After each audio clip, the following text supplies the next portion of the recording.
Well, guys, we got another low-life pond scum company here that deserves a good boycott. Morrisons, like Next, Ikea and Ocado has decided medical discrimination that makes absolutely no sense is a good business policy.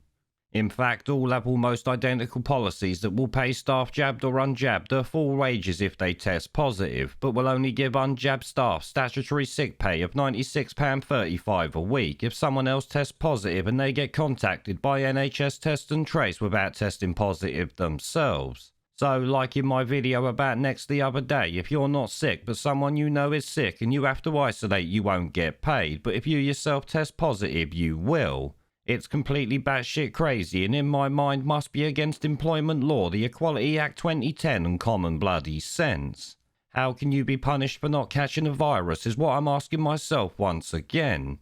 Obviously, it's wrong on every level and for that reason people should be boycotting any company that tries to pull it.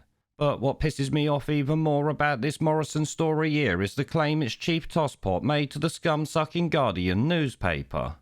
It states Morrison's chief executive Dave Potts first mentioned the policy in a conference call with investors in September, the Guardian reported, as part of a plan to tackle the biblical cost of dealing with the coronavirus pandemic. So Dave the tosspot thinks stopping workers' pay because they are unjabbed is a way to tackle biblical costs of dealing with the pandemic, despite the fact that supermarkets have been open throughout and made bumper profits in the last 2 years, as you know. He is clearly taking the piss out of us, it's gotta be said. People have lost businesses or their jobs while these parasites made millions, and yet now he needs to penny pinch to cover the costs. That there, if you ask me, is a definition of a scumbag, guys, so like I said, boycott Morrisons if you've ever used them before. Now, hit 'em where it bloody hurts.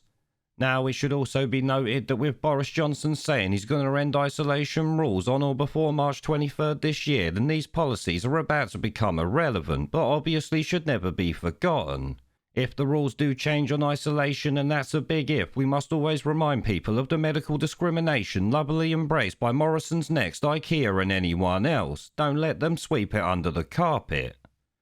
There is a pattern consistent throughout history of oppressed people turning on the oppressors, slaves against their owners, the peasantry against the feudal barons, colonies, Mr. Verhofstadt, against their empires, and that is why Britain is leaving. And it doesn't matter which language you use, we are going and we are glad to be going. We're off.